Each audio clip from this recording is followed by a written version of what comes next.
We are glad that God has given us yet another chance to do this once more. Thank you for your great support.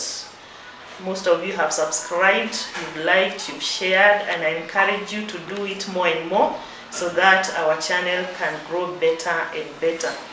Finally, the Dadaab testimony is in Nairobi. We are not in Dadaab, and we are glad because of the serenity of Nairobi. The place is cool, the temperatures are good enough, they are not as hot as Dadaab. And my viewers, you can just be glad that we are in a good place. And here today, I am with my guest. She's a long-term friend. Her name is Ruth Njoki. And she's a friend that we've been interacting in different situations. And in fact, to be precise, we've been meeting in the hospital corridors and even in hospital setups. And I found it so necessary to come and capture her story, because we have walked a journey, could be a journey of 1 month, of 1 year, and for sure she has a story to tell. So she has a touching story, and it will be good enough for us to listen, to watch, to learn, to even pray for her, pray with her, so that her life can even, she can even get more encouraged. So I expect you to go to the comment section so that you can encourage her from this episode, so that her heart can be lifted in a way. So thank you so much, my sister Ruth, for making time to come and share with us your story in the Dadaab testimonies. We know that it has been a journey, but we know that God has been good to you. You can't complain, and we believe that God shall do great things in your life. So welcome and share with us your story. Karibu. Asante. Kwa majina naitwa Ruth Njoki, kama vile mmesikia. Nimezaliwa upande wa Limuru. Na nimeishi kwa wakati huu naishi Nairobi. Nimeoleka na nimebarikiwa na watoto 4. Lakini kati ya hao watoto 4 kuna mmoja ambaye ni my second born. Nilimzaa vizuri mwaka wa 2011. Na amekuwa mtoto mchangamfu, mtoto anapenda chacha, anapenda kucheza. Hajakuwa na shida hadi mwaka wa 2019 ambapo alipata matatizo ya mwili kidogo. Tukampeleka hospitali 2-3, akawa na shida ya infection ambayo alipewa dawa, lakini hazikuwa kwa hiyo infection, hakuwa healed. Hadi wakati nilienda hospitali moja, alikuwa amevura side moja, imempasua side ya right. Mmoja wa wauguzi akaniambia, akanidirect to another hospital ambapo alifanyiwa test ya figo, zikapatikana kuwa ziko na shida. Kutoka hapo tukatumwa hospitali kubwa, hapo ni Mombasa. Tukatumwa hospitali kubwa ambapo alifanyiwa test kadha wa kadha, na akapatikana kweli figo zimefail, lakini ilikuwa imefail ya upande wa right. Ya upande wa kushoto bado ilikuwa sawa, kwa sababu alikuwa anakojoa, ingawa alikuwa anakojoa damu. Akikojoa mkojo umechanganyika na damu.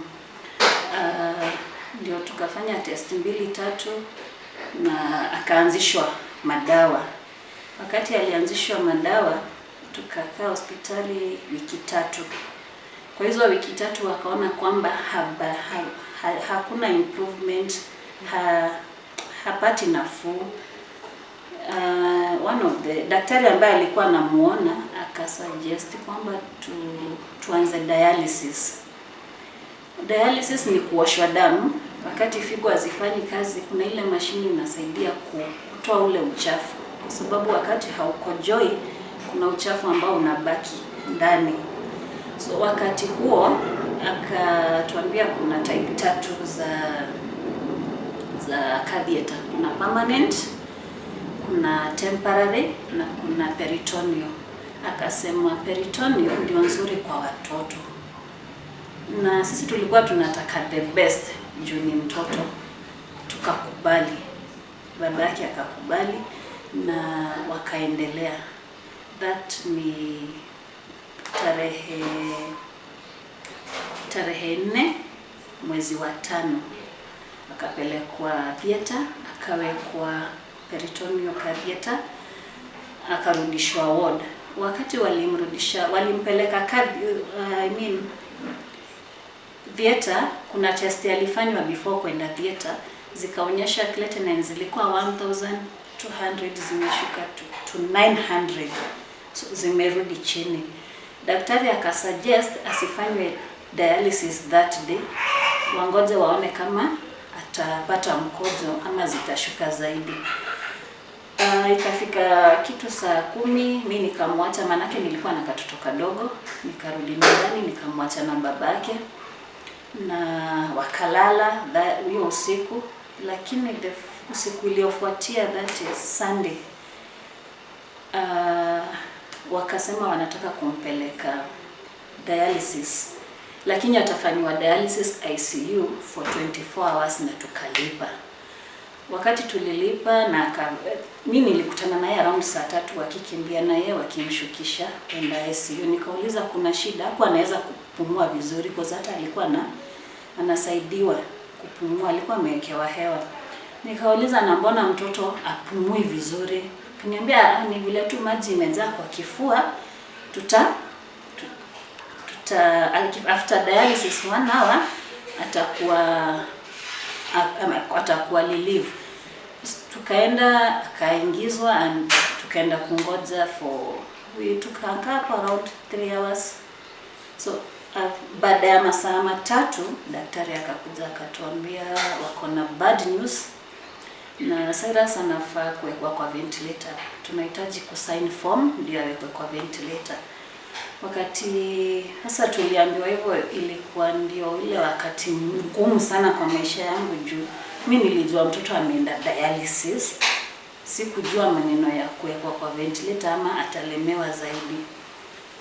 Kutoka hapo akawekwa kwa ventilator na nikaingia kumwona cause tena nilihitajika kwenda nyumbani. Ndugu yake alikuwa anafungua shule on Monday na sikuwa nimemnunulia viatu, so I had to rush. Wakati nilimwacha nilienda kumwona cause niliwaomba, walikuwa wamekata, niliwaomba nione mtoto wangu before niende. Wakati niliingia nilipata si mwenye nilikuwa nimeona asubuhi, si mwenye nilikuwa na yeye jana. Na nikaenda nyumbani. Na hiyo usiku around my sister Ruth, nimesema mtoto amepelekwa ICU. Yeah. Na anafanywa dialysis ICU. Yeah. Lakini baadaye vile ulienda kumuona ukapata umesema sio yeye ulikuwa umemwona asubuhi. Si yeye niliona asubuhi. How was that experience? Alikuwa deteriorate? The condition ilikuwa deteriorate ama how was it? Hata akiwa kwa mashini ile kubreathe ilikuwa difficult sana. Alafu nikapata mtoto amechange color, ameturn black cause wakati niliingia kuna muuguzi mmoja alikuja akanishikilia.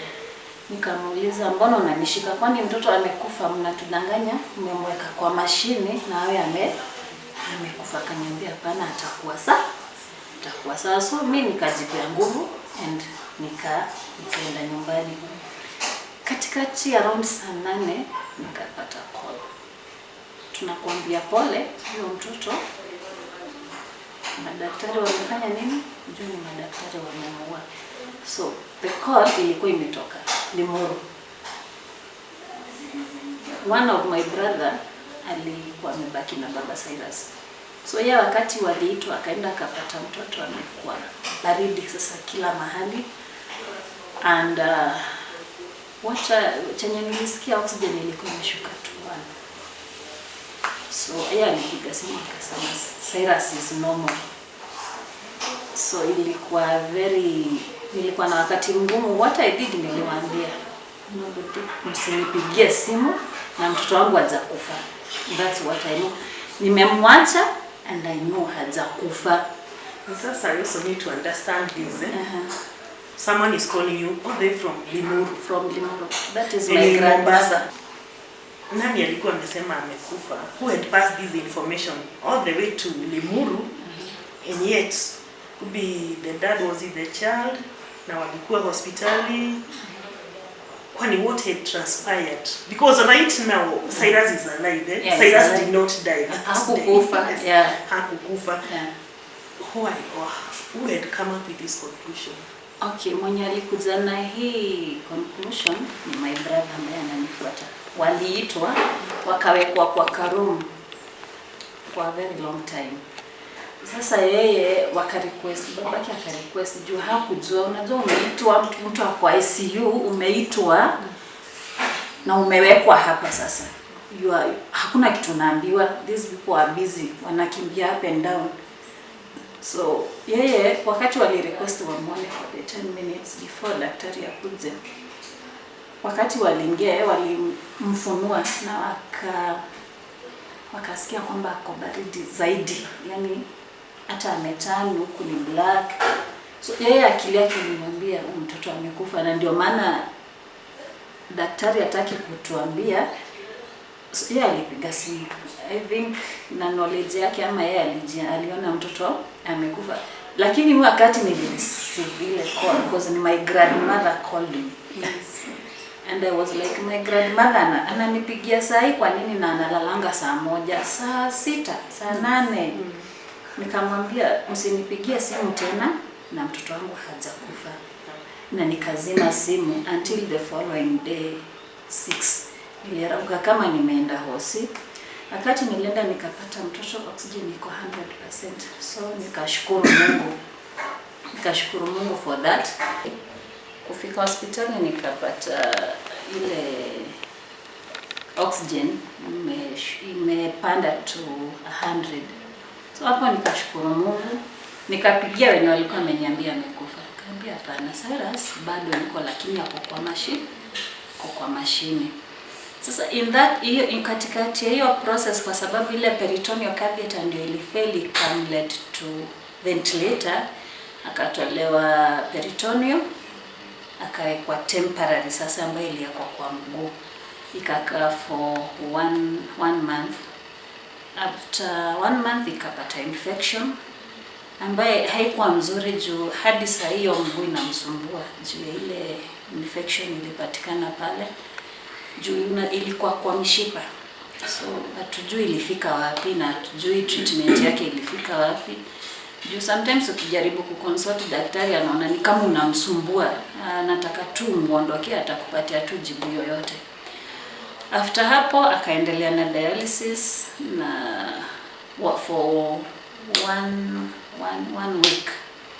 Lakini katikati ya 1 week kwa ICU mtoto aliamka in 3 days akajisikia, kwa sababu on Wednesday nilienda kumuona around saa 8, nikapata mtoto amefungwa mikono, amefungiliwa kwa kitanda na amefunikwa macho. Nikaita mguze nikamuuliza mbona Cyrus amefungwa mikono na amefunikwa macho? Nikaambiwa macho ni kwa sababu ya light, juu alikuwa amefunga macho kwa muda mrefu isimharibu macho na infection. Nikamuuliza na mikono mbona amefungwa? Asitoe zile pipe. Nikamuuliza ni kumaanisha mtoto ameamka na hamniambii ama ni nini naendelea? Nikaachana nao nikarudi nyumbani, nikarudi Thursday nikikuja saa 8 nikapata kwa dialysis. Sasa ametolewa ICU, amepelekwa dialysis center huko juu. Wakati babake akaenda akamuona, lakini kuna kitu aliambiwa.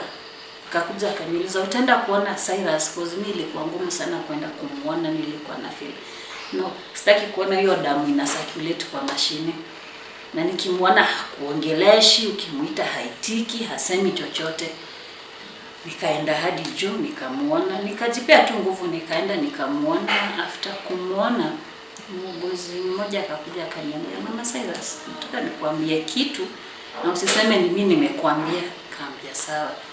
Mtoto wako aliamka 3 days ago, lakini kuna dawa na dungwa ya kumparalyze, ya kufanya halali. Nikamuuliza uko sure? Niambia ukienda saa hiyo sema hiyo dawa istopishwe, in the next 2 hours atakuwa ameamka. Mimi sikuongea, nikashuka tu pole pole nikaenda nikakuta babake penye alikuwa amekaa, nikamuuliza hiyo story nimesikia huko juu. Nimesikia. Kaniambia nimesikia. Kamuuliza unaifikiria aje? Kaniambia nafikiria kumkuta daktari. Kaambia it's better you do it saa hii ama mimi niende. Sasa mama Cyrus, mbona Cyrus alikuwa kwa hali gani ndio ikue sasa anataka daktari wanataka tu alale watu mpaka to an extent of kudunga sindano? Kwani what would have happened if he had delayed a week? What was the issue? Okay, mimi chenye nafikiria according to experience nilipata second day after ameadmitiwa dialysis kwa ventilator. Watu walikuwa after pesa. Because hata hii peritoneal kuwekwa, it's all about money because it's very expensive. This one permanent ni cheaper kuliko peritoneal. Because peritoneal hata vitu za kufanya ile dialysis ile process hazipatikani. And so how much were you paying for the peritoneal dialysis? Peritoneal tulipa kwa hiyo catheter na dialysis tulipa 150. Yes. Ukikompare na hii nyingine permanent one ilikuwa ina cost 60,000. So to me after kukaa nilikuja kurealize watu walikuwa after pesa, yani kwanza alikuwa misdiagnosed na so now before you talked about misdiagnosis and umesema Cyrus was a normal child. Yes, he was playing kawaida and amepata infection. All of a sudden it has related to kidney failure. Do you think the kidney failure would have been avoided could be with the correct diagnosis? Do you feel like there was misdiagnosis? That is 100% wale misdiagnose kwa sababu walimpima ya kwanza wakasema akona infection ya tumbo, ambayo hii infection ya tumbo hatukuambiwa ni gani. Unajua unaenda unaambiwa hii ndio infection na hizi ndio zile dawa unafaa kutumia, so hatukuambiwa.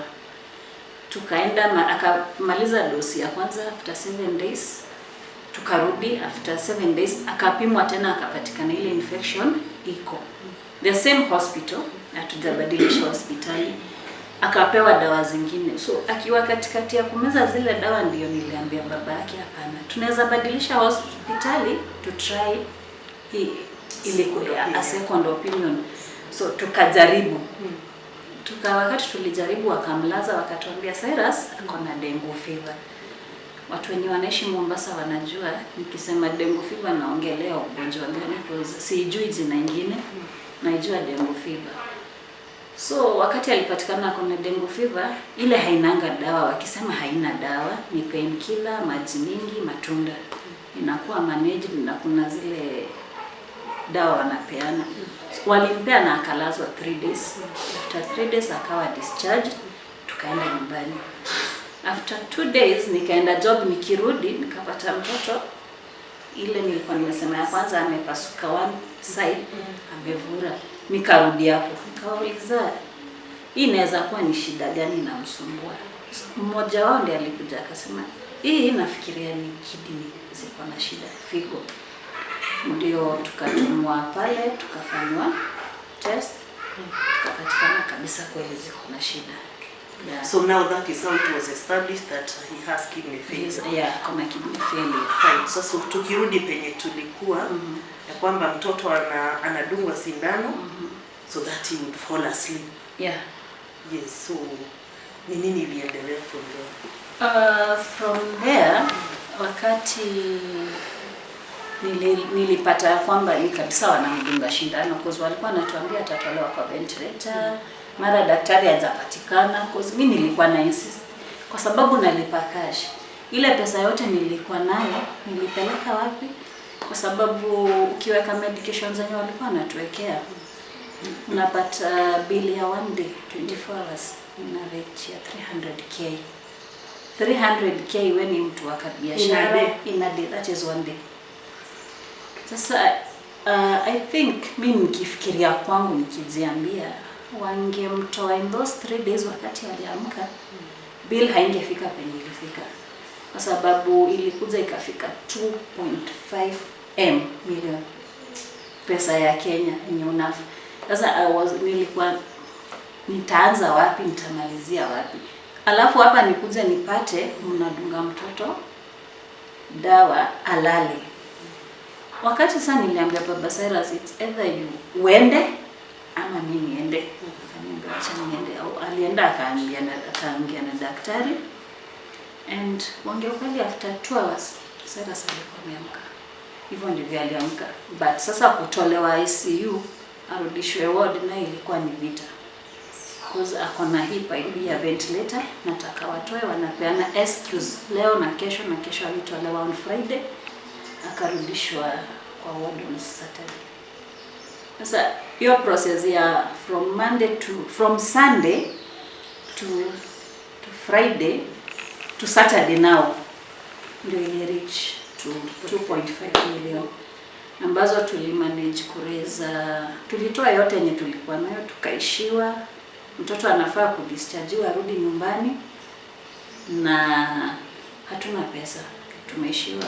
Tukafanya fundraising mbili, tukamtoa hospitali, lakini tulibaki na bill which tulipeana title deed ambayo iko kwa disai. Tuko na bill around 400 sai.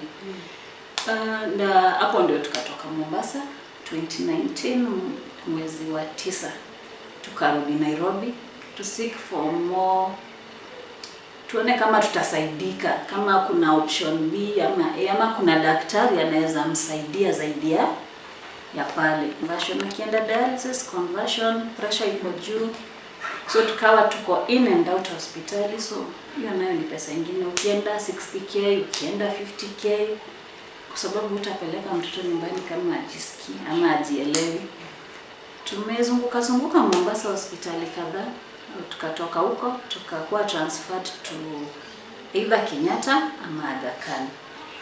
Kenyatta tukapata kumeza, tukawa admitted Aga Khan. Since 2019 hadi sahi bado tuko Aga Khan, ambapo anafanya dialysis mara 3 kwa wiki kwa masaa 3.5, ambao anafanya Monday, Wednesday na Saturday. So how old is Cyrus now? Cyrus is akigonjeka alikuwa 7 years. Yes. Now he's turning 12. He's turning 12. Yeah. But sasa ile challenge ya mwili imemfanya tu remain like bado ni yule hasongi, cause haongezi weight. Kuna maziwa anafaa kutumia ya special, maziwa ile special ambayo tumeshindwa kununua, because the milk is very costly in a range ya 2,200 hapo, na hiyo ka packet ka mkebe anatumia for 4 days only. So in a week unahitajika pesa ngapi ndio amalizie ile dawa that milk? So imekuwa ngumu, ukiongeza transport ya kwenda dialysis kila siku, kila time. Medication pia imekuwa expensive. Damu yake imekuwa ikishuka, juzi ilikuwa imeshuka to 6.3. So it's kitu challenging. Ukiweka diet imekuwa maisha ngumu kabisa, penye tunajaribu penye tutaweza. But daktari wameadvise for transplant. Daktari wameadvise for transplant ambayo tulianza process Kenyatta. Yeah.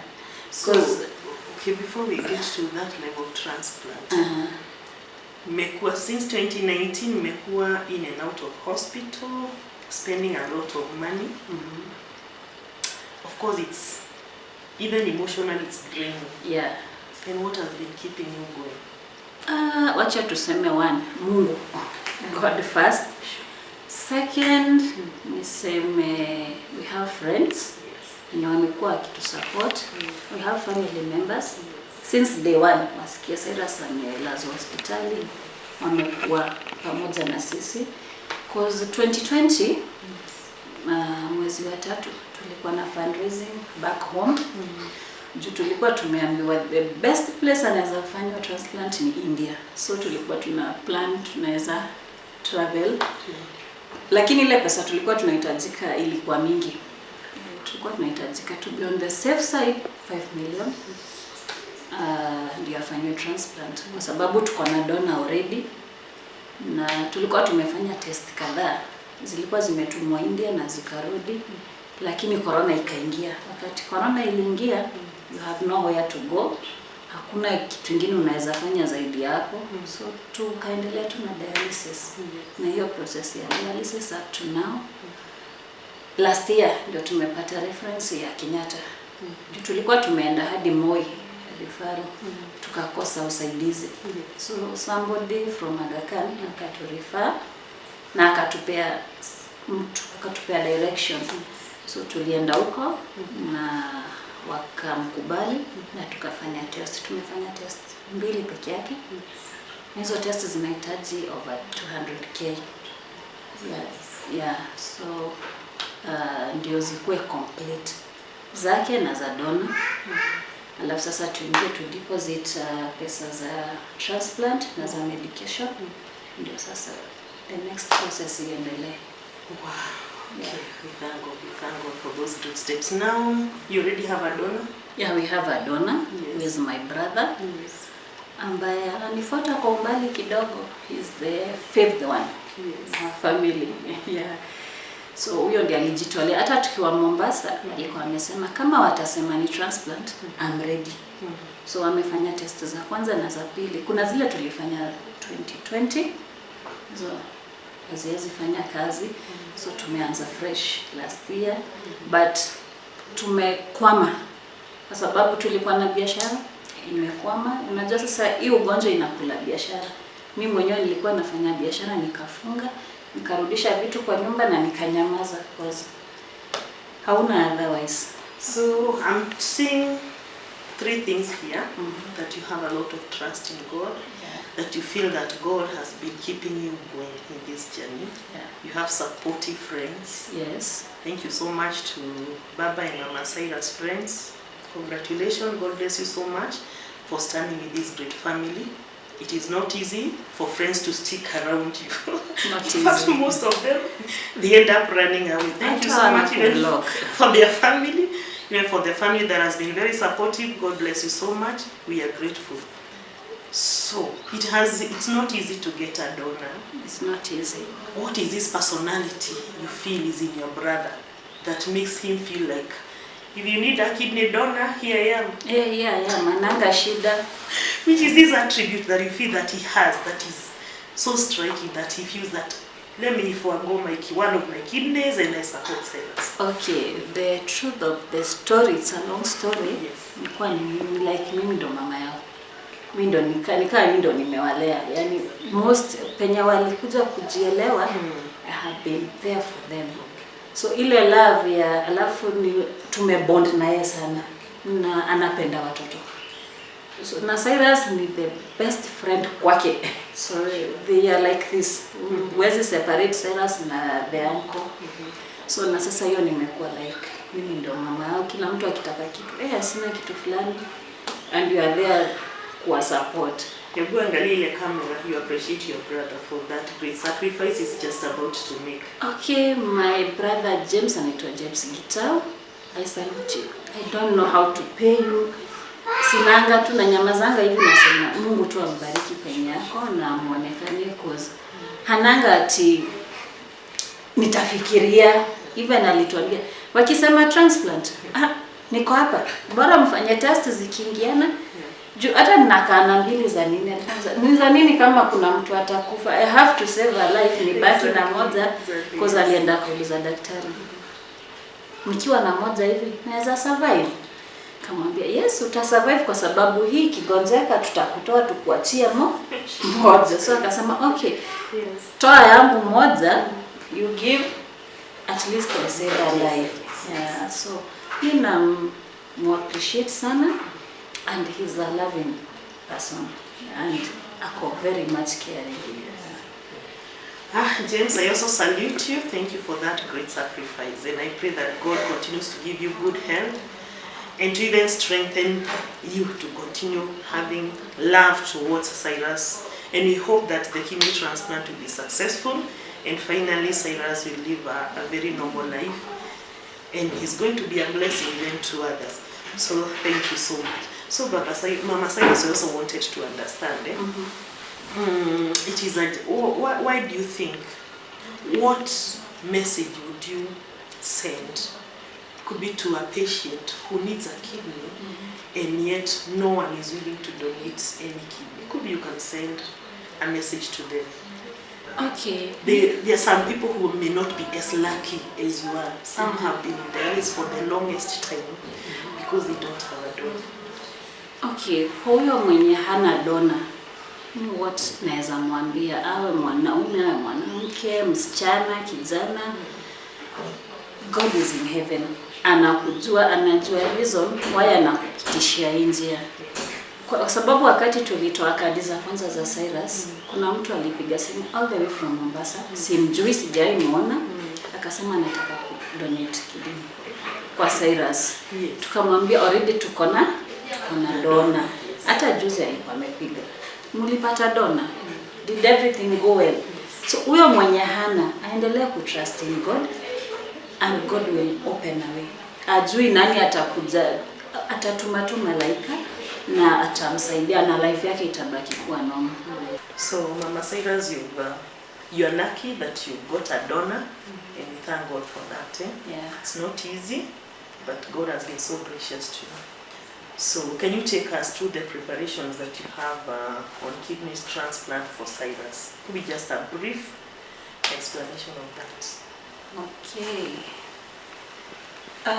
Preparation tunafaa kwanza na test ambazo zina cost 200,000 plus kidogo, ziko very expensive.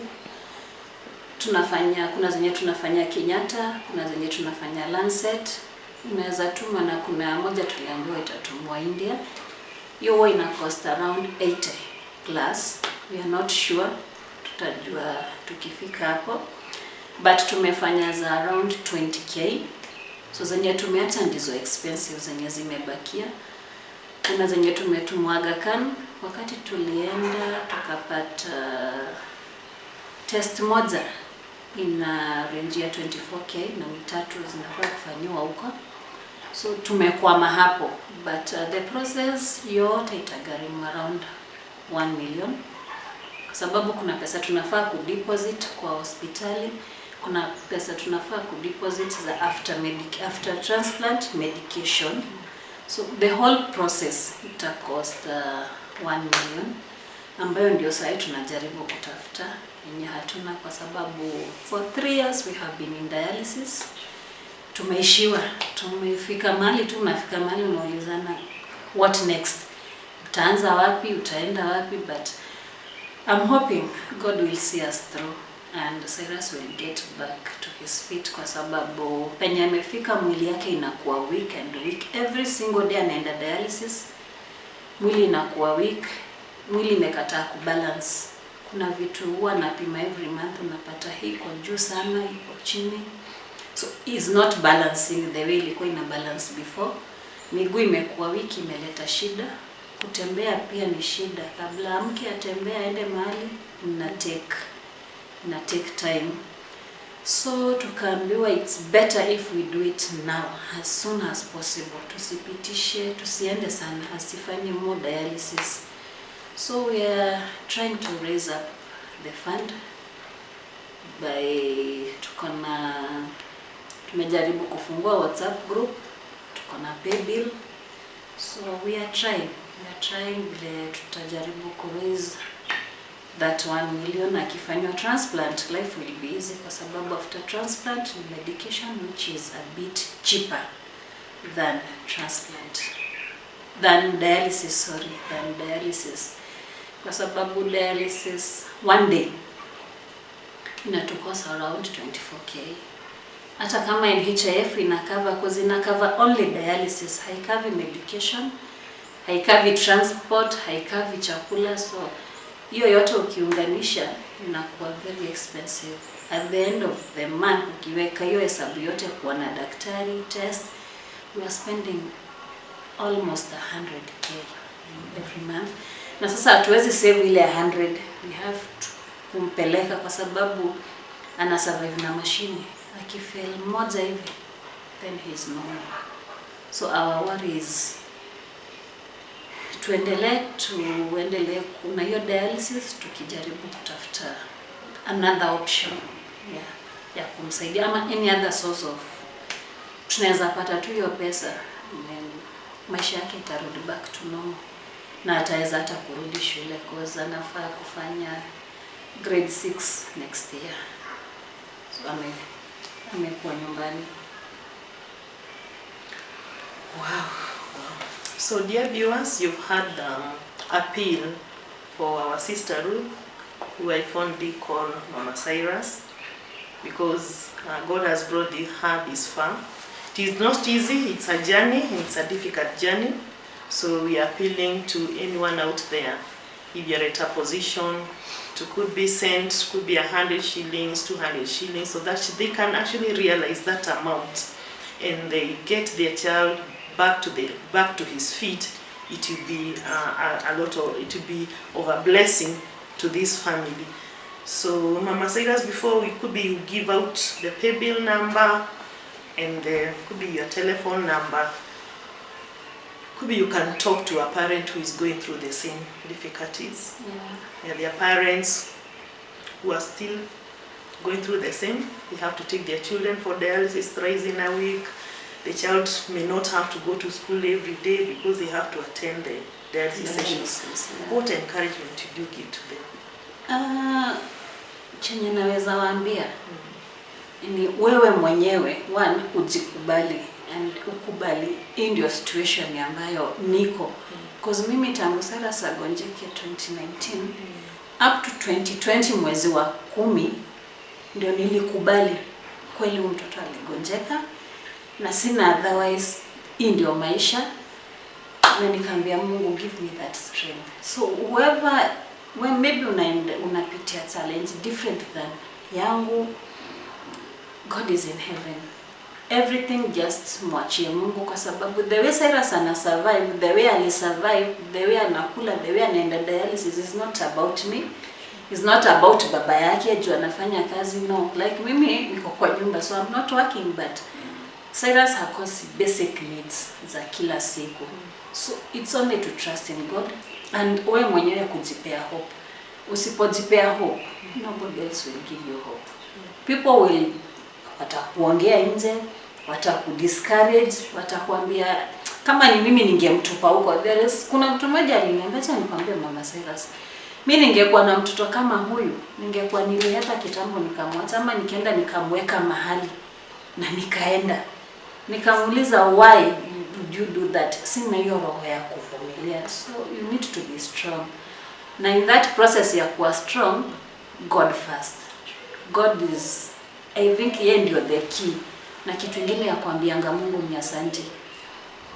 Hako anaishi, unamuona, just say thank you to God.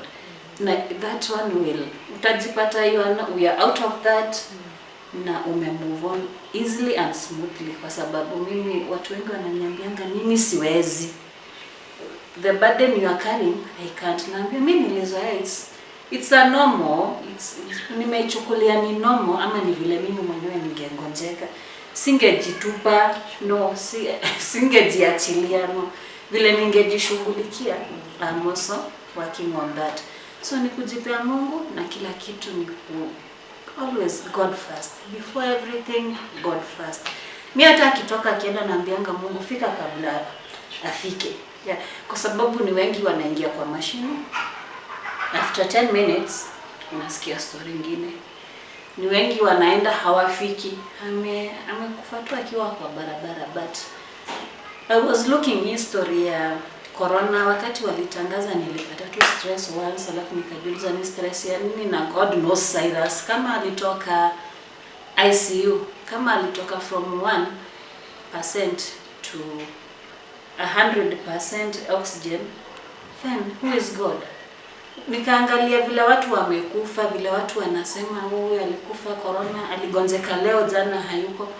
Nikajiuliza, na Cyrus bado wako na anaendanga dialysis, ana interact na hawa watu. So it's all about God.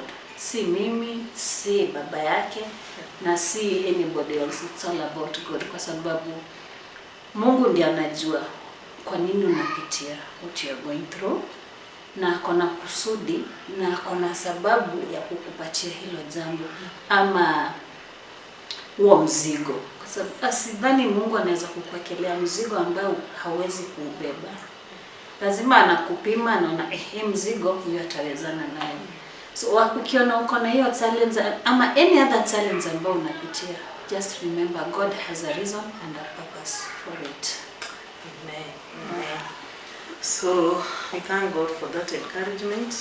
You who is out there, and could be you have a child, you are going through the same challenge as Mama Cyrus. She has encouraged you to continue putting your trust in God. For sure, our God never fails, and all things are possible with God. Healing is possible with God.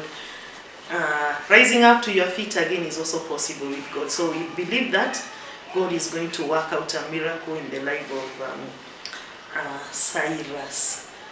So Mama Cyrus, maybe you're free to give your pay bill number and even your telephone number, just in case you're free with that. So that people, anyone who is willing to reach out to you can do so. And even through the pay bill number, and you believe it, you'll get a breakthrough out of that. Okay, pay bill number is 0711 240 067. 0711 240 067. Now you can reach also his dad.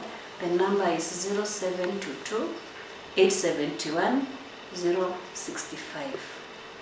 0722 871 065. Hiyo utapata babake nayo.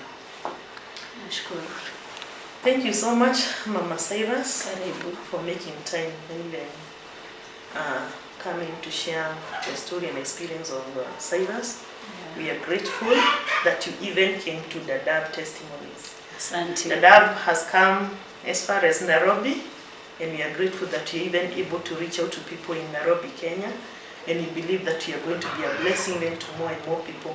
So, dear viewers, kindly may you have the touch to reach out to our sister Ruth or Mama Cyrus. Be a blessing to them, stand with them in prayer, pray with them, and even support them, and the Lord God is going to bless you. God bless you so much. Goodbye for now. Till next time. Thank you.